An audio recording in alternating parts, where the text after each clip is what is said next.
En el siguiente problema, nos están indicando que una grúa que se mueve a lo largo del eje horizontal tiene un peso suspendido. Como sabemos, en el momento en el que la grúa avanza o se detiene, este peso suspendido va a tener movimientos. Necesitamos determinar la velocidad que debe de llevar esta grúa de tal manera que cuando se detenga súbitamente, este peso no se alcance a trasladar 4 metros a partir, o más bien 4 metros sobre la horizontal. Entonces, necesitamos determinar qué velocidad debe de llevar para cumplir con esta condición y no sobrepasar los 4 metros de la horizontal desde la distancia inicial hasta la posición final. Es decir, nosotros sabemos que en el momento en el que se detiene súbitamente esta grúa, pues esta carga va a tender a balancearse, como es normal. Y vamos a imaginarnos que el balanceo, o más bien la posición final, una vez que se ha balanceado, es esta que nosotros tenemos aquí. Recuerden que la condición que nosotros tenemos de diseño es de que a partir de la posición original no nos podemos desplazar más de 4 metros con respecto a la horizontal. Entonces, el desplazamiento máximo en la horizontal es de 4 metros, así como se muestra a continuación. Vamos a hacer el diagrama de cuerpo libre para poder identificar de mejor manera cómo vamos a solucionar este problema. En este diagrama de cuerpo libre, nosotros sabemos que tenemos el peso del objeto y este peso nosotros le vamos a llamar W. Recuerden que el peso va a estar actuando tanto en este instante de tiempo como en el siguiente instante de tiempo. Ahora, ya que estamos hablando de instantes de tiempo, hay que recordar que es importante primero definir cuál es el instante de tiempo para cada ocasión. Por ejemplo, el instante de tiempo 1 va a ser cuando la grúa viene en movimiento. La grúa viene en movimiento, pero gracias a que no hay una aceleración, sino que viene un movimiento constante, es que la carga se puede mantener de manera vertical.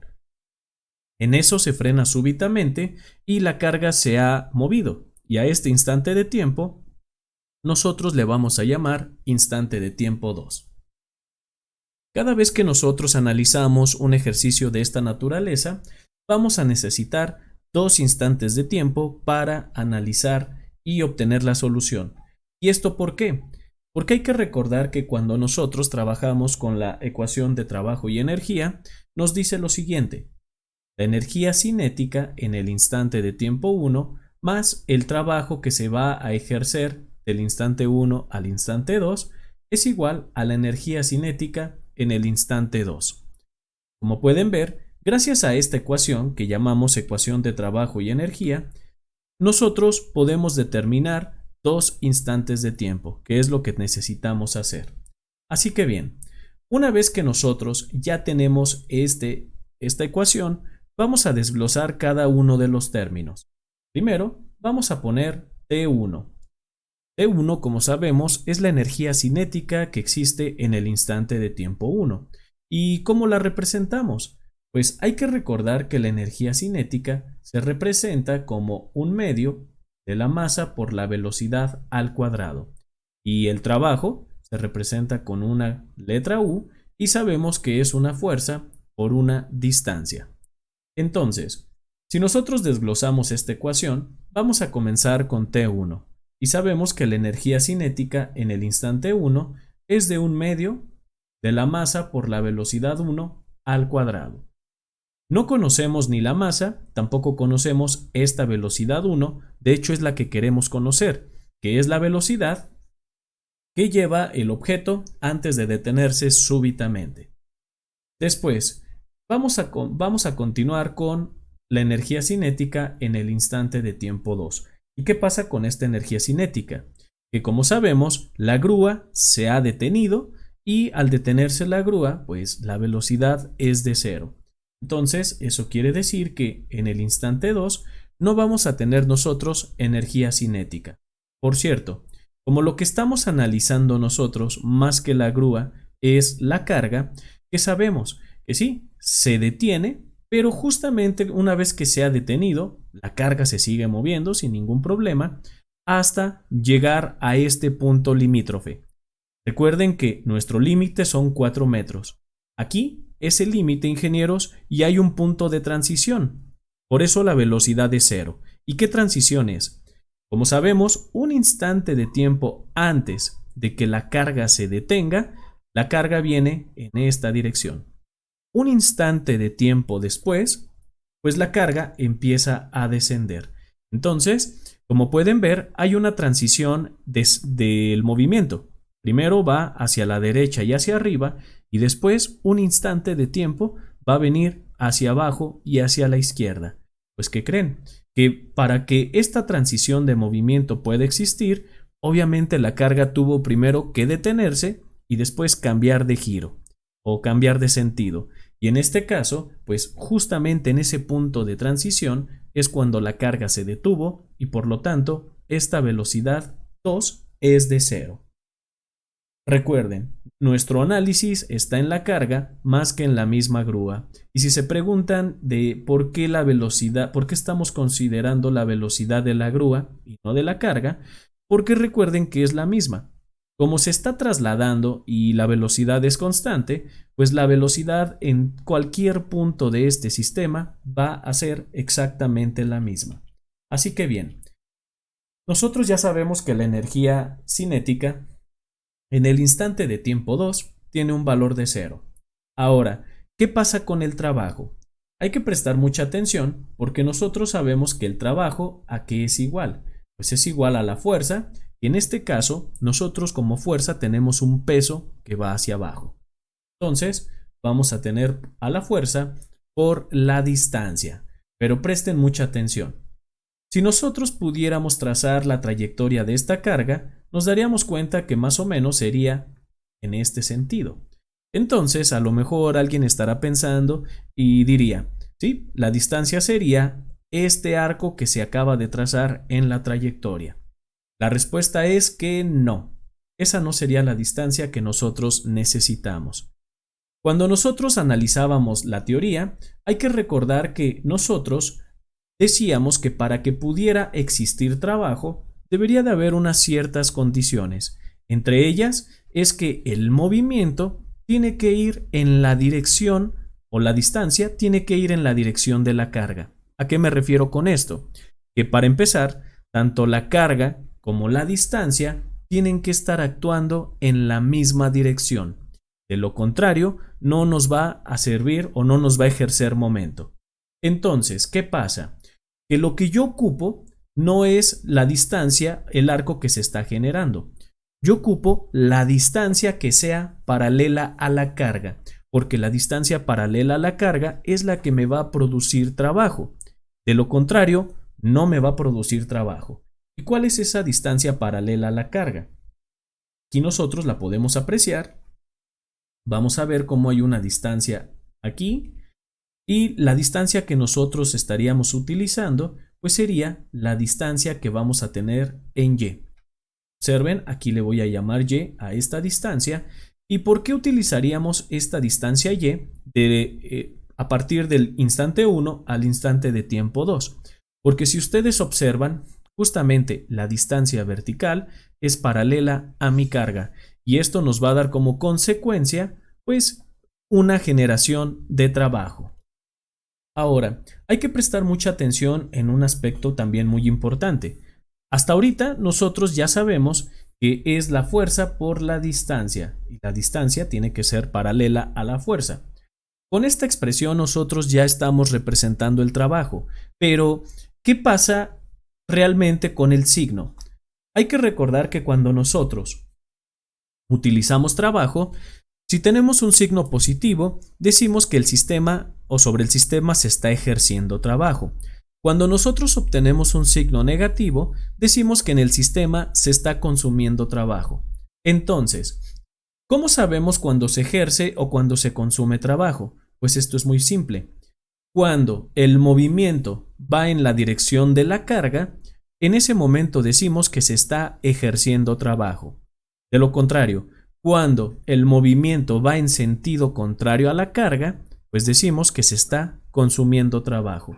Y en este caso, ¿qué sabemos? Que el movimiento, como podemos apreciar, va hacia arriba, claramente. Este movimiento va a ir hacia arriba y el peso va hacia abajo.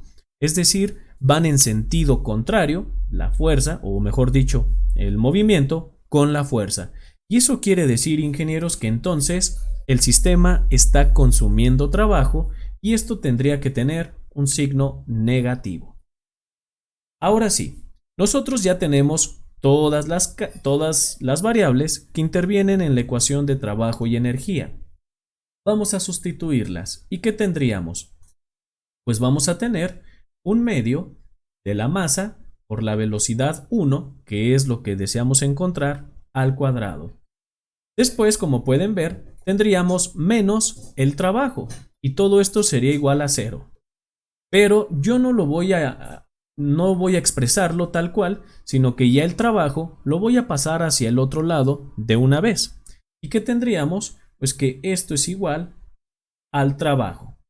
Y listo.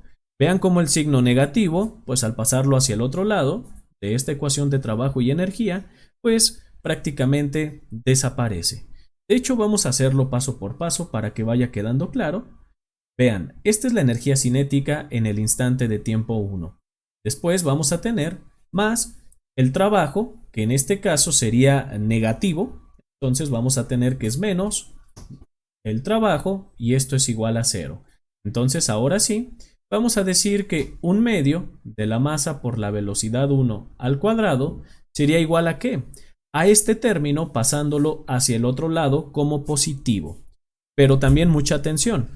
Como pueden apreciar, el peso lo podemos nosotros representar como masa por gravedad. ¿Y por qué vamos a hacer esto?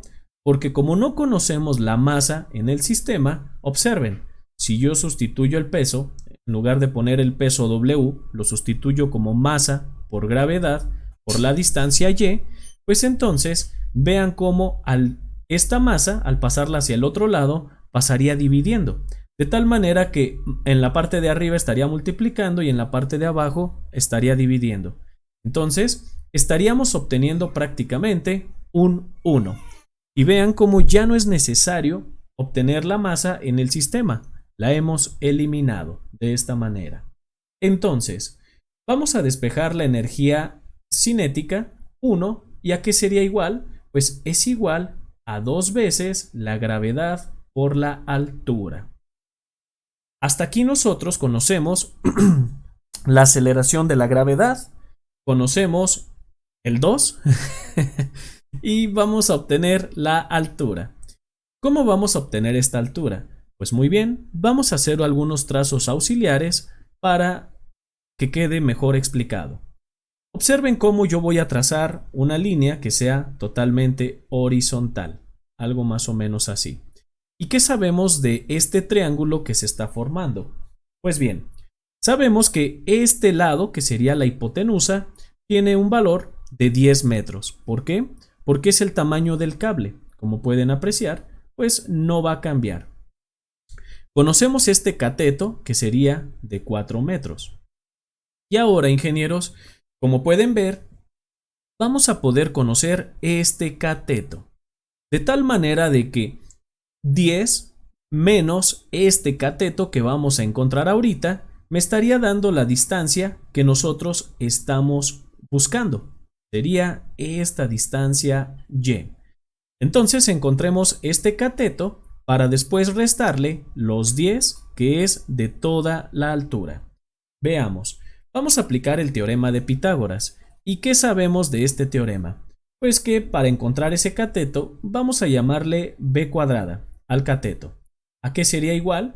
Pues va a ser igual a la hipotenusa al cuadrado menos el otro cateto al cuadrado. Listo, ingenieros.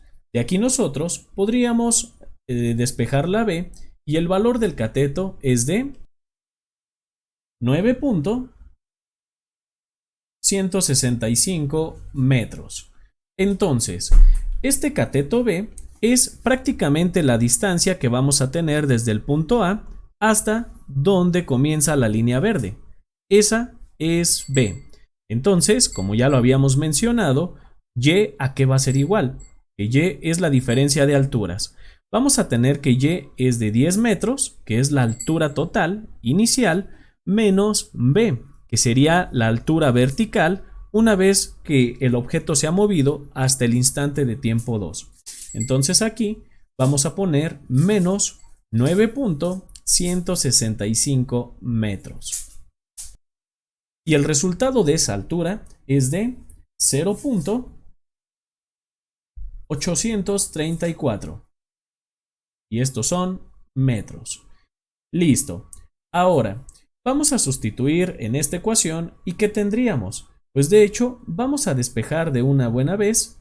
O bueno, ahorita despejamos la velocidad 1. ¿Qué vamos a tener entonces? Vamos a tener que es 2 por la aceleración de la gravedad, que nos quedaría como 9.81 metros sobre segundo al cuadrado. Y eso lo vamos a multiplicar por la altura.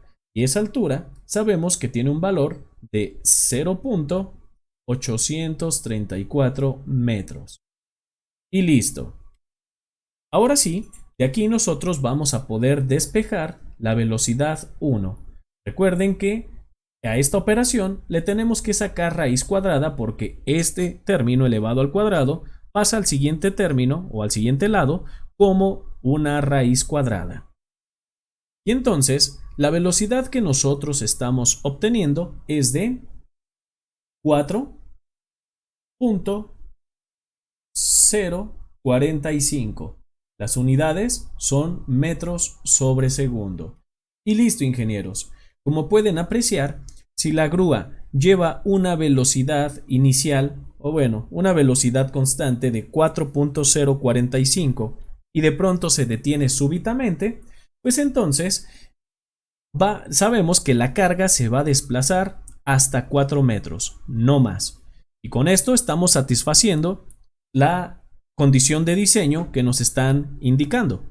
¿Qué velocidad debe de llevar la grúa para no traspasar esta condición? Con esto, ingenieros, damos por concluido todo lo que el problema nos estaba solicitando. Por lo tanto, te invito a suscribirte a este canal y ver cada una de las listas de reproducción que aparecen en él. Seguramente van a ser de gran utilidad en tu estancia como estudiante de ingeniería. Así que regálanos un like, comparte los videos y te deseamos mucho éxito. Que la fuerza te acompañe.